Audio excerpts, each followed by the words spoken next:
నమస్కారం. ఇవాళటి మన టాపిక్ అసలు మన దేశంలో వెల్త్ గ్యాప్ తగ్గుతుందా? ఎన్నడన్నా తగ్గుతుందా? ఇది అసలు తగ్గడానికి ఏమన్నా ఆస్కారాలు ఉన్నాయా? ప్రభుత్వాలు ఏమన్నా చేస్తున్నాయా? జనాలకు కూడా ఏమన్నా ఆలోచన ఉన్నదా దీనిపైన? అంటే ఏదో ఇంకా నడుచుకుంటూ పోదాం పాటు ఏదో మన బతికింతే అనుకోవడమా? ఇట్లా ఉన్న సిచ్యువేషన్. ఇవాళ ఈ టాపిక్లో అసలు చాలా ఇన్డెప్త్ అనాలిసిస్ ఉంది. వీలైతే మొత్తం చూడండి ప్రజలారా, బికాజ్ ఇది చాలా మంచి టాపిక్ ఇది. అయితే ఇవాళ మన టాపిక్లోకి వెళ్తే మనకు ఇండియాలో వెల్త్ ఇండెక్స్ చాలా గ్యాప్ ఉందన్నమాట. ఇంకా రిచ్ పర్సన్కి పువర్ పర్సన్కి చాలా పెద్ద గ్యాప్ ఉంది. దీనికి కారకులు ఎవరు అంటే ప్రజలు. దీనికి ఎందుకు ప్రజలు అని చెప్తున్నా అంటే, మనం ప్రభుత్వాన్ని ఓటేస్తున్నాం కదా, ఆ ప్రభుత్వం ఏం చేస్తుంది? ఆ ప్రభుత్వం ఇష్టం వచ్చినట్టు చేస్తుంది.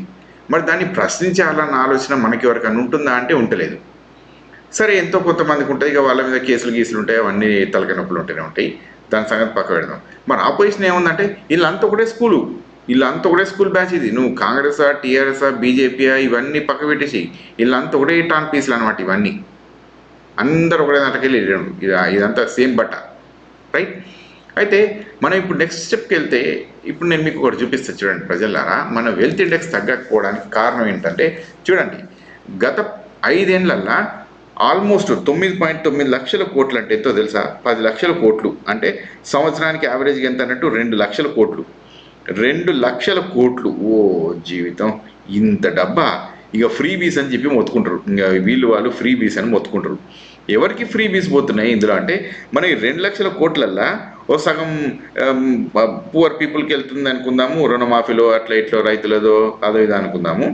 ఇంకో 50% అయితే కార్పొరేట్కి వెళ్తుంది. ఇక్కడ ఇక మీకు కింద చూస్తే నాకు కనిపిస్తూ ఉంటుంది అది. ఇగో రికవరీ అయింది ఇంతే 18%. నా మాత్రం ఓన్లీ 18% రికవర్ అయింది. అయితే ఇప్పుడు ఇక్కడ నేను ఏం చెప్పాలనుకుంటున్నా అంటే, ఇంత డబ్బుల్ని 2 లక్షల కోట్ల డబ్బుల్ని మనం ఏం చేసినట్టు అంటే, 2 లక్షల కోట్లు సంవత్సరానికి వస్తూ ఉంటే ఇవి ఎవరికి పోతున్నాయంటే రిచ్ పీపుల్కి. రిచ్ పీపుల్ అంటే ఎవరు అంటే కార్పొరేట్లకు.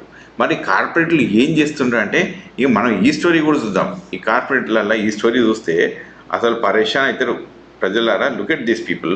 ఇది ఏంటంటే, ఒక 13 కుటుంబాలు మాత్రమే, only 13 families in India contribute to 30% of the GDP of the nation. అంటే దేశంలో ఉన్న జీడిపి కేవలం ఈ 13 కుటుంబాలు 30%. 13 కుటుంబాల్లో దేశ సంపద 30% ఉంది. ఇలా అంబానీ, అదానీ వీళ్ళందరూ ఉన్నారు. జిందాల్, మహేంద్ర, ఇక వీళ్ళు ఇంకా ఆ నేమ్స్ కూడా చూపిస్తాం. మనం దాని దూరం పెట్టడు. ఏదైతే ఒకటి అంబానీ ఫ్యామిలీ అందరికి తెలిసింది. జిందాల్ ఫ్యామిలీ అంటే తెలుసు కదా, స్టీల్ వీళ్ళు స్టీల్ తయారు చేస్తారు.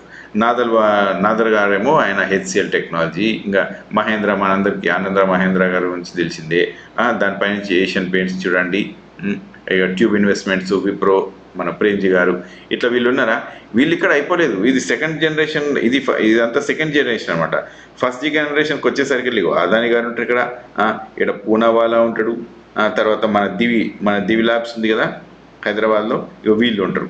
వీళ్ళందరికీ 1 లక్ష 2-3 లక్షల కోట్లు, 20 లక్షల కోట్లు ఉన్న బ్యాచ్ అంట ఇదంతా.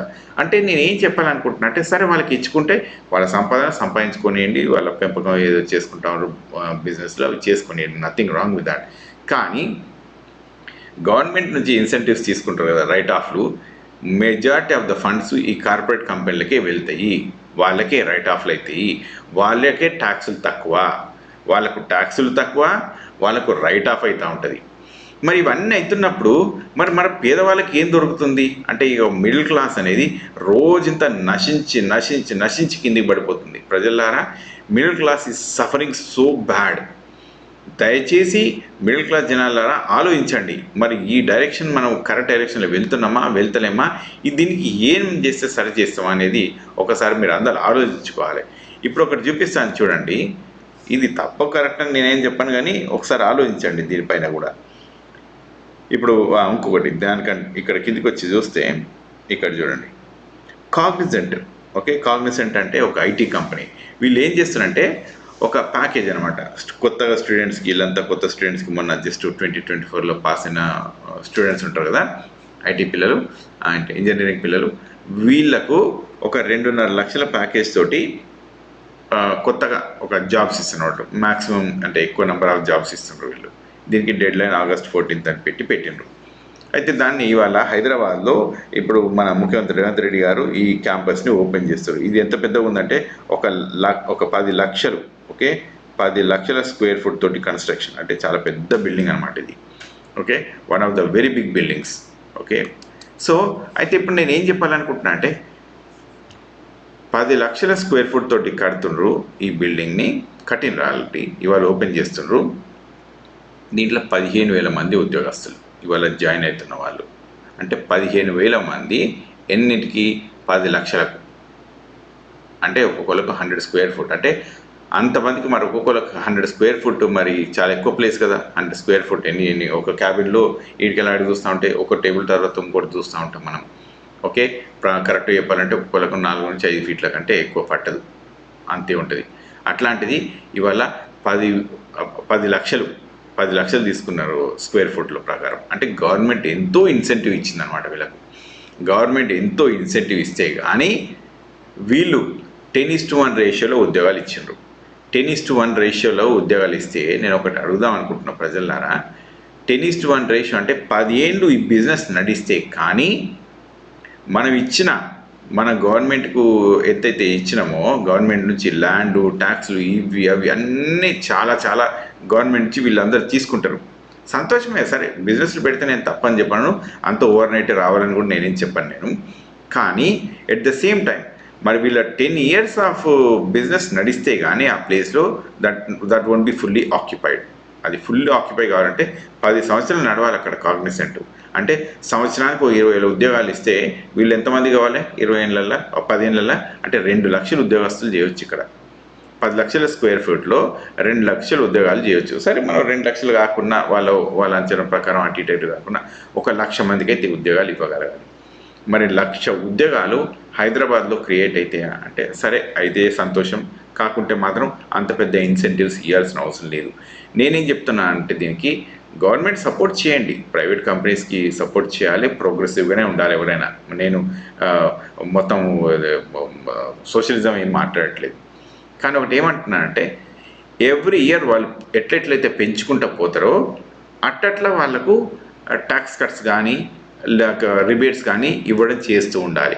ఎట్ ఎ టైం ముందే గంపగుత్తగా ఇచ్చేసినాం అనుకో, మనకేమొస్తాయి? ఇగో 20,000 జీతం వస్తుంది. మన పిల్లోడు ఇలా 20,000 నౌకరికి చేస్తుండే సంతోషమే, ఏదో ఒక నౌకరి చేస్తుండే 20,000 కన్నా సరే వాడు చేస్తుండే అనుకుంటాం. కానీ అందరం గుర్తుపెట్టుకోవాల్సింది ఏంటంటే ఈ 20,000 జీతం నుంచి వాడు ఎప్పుడు మరో 1,00,000 రూపాయల జీతం కాడికి ఎదుగుతాడు. 1,00,000 రూపాయల జీతం లేకుంటే ఇలా హైదరాబాద్లో ఇల్లు కొనుక్కునే పరిస్థితి, ఏమైనా బతికే పరిస్థితి ఉందా పిల్లలతోటి? లేదు. మరి అట్లాంటప్పుడు మిడిల్ క్లాస్ అనేది రోజంతా కిందికి దిగజారుతుంది. దానివల్ల విలువలు దిగజారుతాయి, దానివల్ల ఎన్విరాన్మెంట్ కూడా దెబ్బతింటుంది. ఎందుకంటే ఇక ఎక్కడ పడితే అక్కడ ఆక్యుపెన్సీ పెరిగిపోతూ ఉంటుంది కాబట్టి ఎన్విరాన్మెంట్ కూడా పట్టించుకోరు కాబట్టి ఈ ప్రాబ్లమ్స్ వస్తూనే ఉంటాయి. కనుక నేనేం చెప్పాలనుకుంటున్నా అంటే మీకు ఇంకొకటి చూపిస్తాను. ఇప్పుడు ఇంత ఉద్యోగాలు వీళ్ళు ఇస్తుండ్రా, మరి ఇక్కడ పైన చూడండి, మనం రిలయన్స్ వాళ్ళు ఏం చేసినారో చూడండి.